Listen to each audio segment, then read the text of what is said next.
Assalamualaikum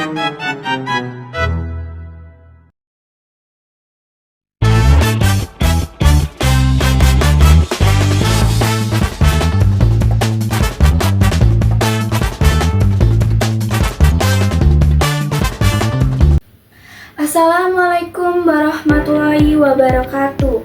Salam sejahtera bagi kita semua.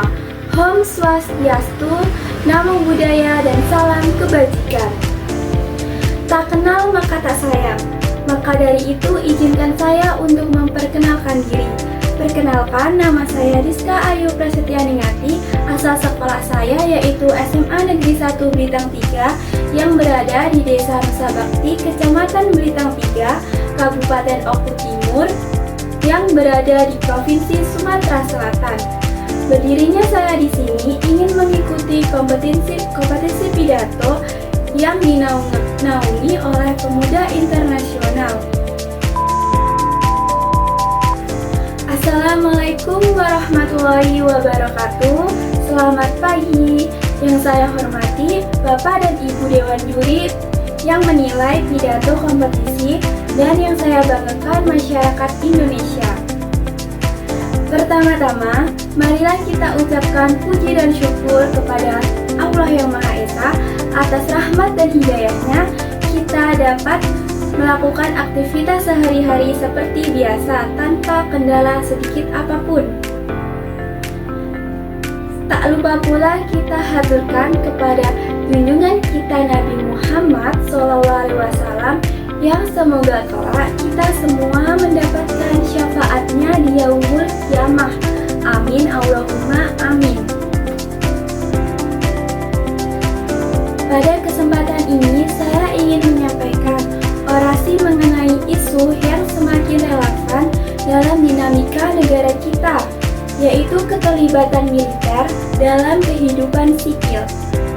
Nah, pertanyaan mendasar yang perlu kita telaah bersama adalah apakah keterlibatan ini merupakan solusi untuk mempercepat pembangunan atau justru menjadi ancaman bagi kita, bagi demokrasi yang kita junjung tinggi. Militer dan pembangunan, efisiensi atau reduksi kapasitas sipil. Kita tidak bisa menutup mata terhadap potensi yang dimiliki militer. Disiplin, struktur organisasi yang kuat, dan sumber daya yang besar menjadikan militer sebagai kekuatan yang dapat diandalkan dalam berbagai situasi. Dalam konteks pembangunan, militer seringkali dianggap sebagai solusi cepat dan efisien, terutama dalam mengatasi masalah infrastruktur, bencana alam, atau bahkan konflik sosial. Alasan efisiensi seringkali menjadi pembenaran, utama atas keterlibatan militer dalam ranah sipil. Proyek-proyek pembangunan yang mangkrak, birokrasi yang berbelit, atau kurangnya sumber daya manusia yang kompeten di sektor sipil mendorong pemerintah untuk melibatkan militer sebagai penyelamat.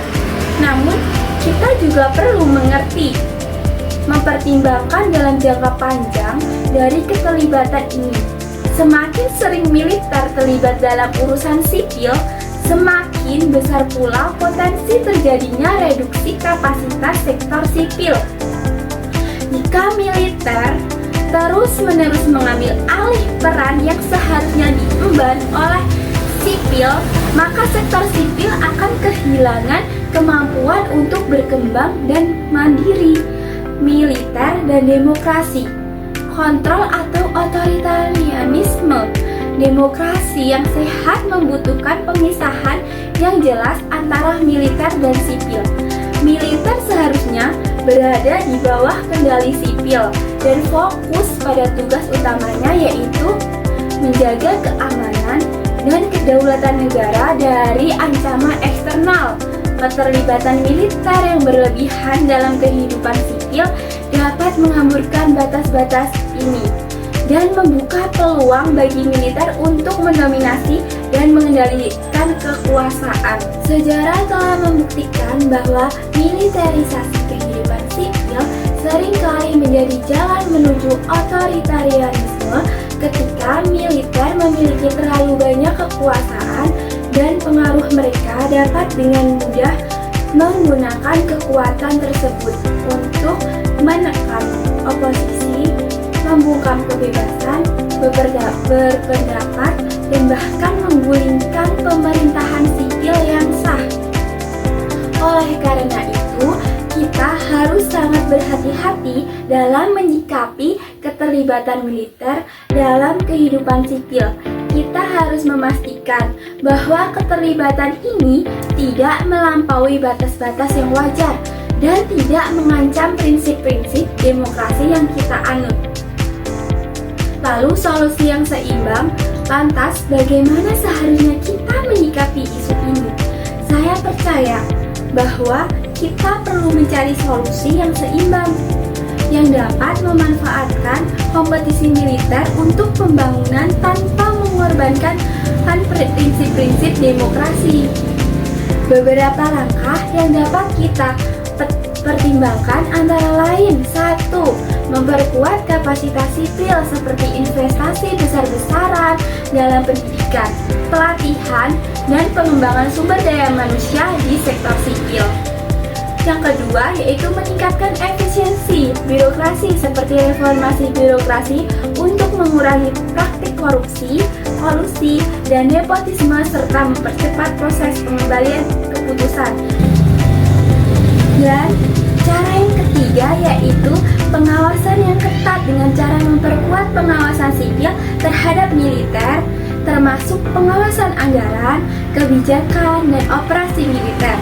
Yang keempat yaitu transportasi dan akuntabilitas yang memastikan bahwa setiap keterlibatan militer dalam kehidupan sipil dilakukan secara transparan dan akuntabel dengan melibatkan prinsipasi masyarakat sipil. Demikian orasi yang dapat saya sampaikan. Semoga kita semua dapat merenungkan isu dengan bijak dan berkontribusi dalam menjaga keseimbangan antara pembangunan dan demokrasi di negara kita. Sekian yang dapat saya sampaikan. Kurang lebihnya jika ada kesalahan kata, saya minta maaf yang sebesar-besarnya. Saya akhiri, wabillahi taufiq wal hidayah. Wassalamualaikum warahmatullahi wabarakatuh. Selamat pagi.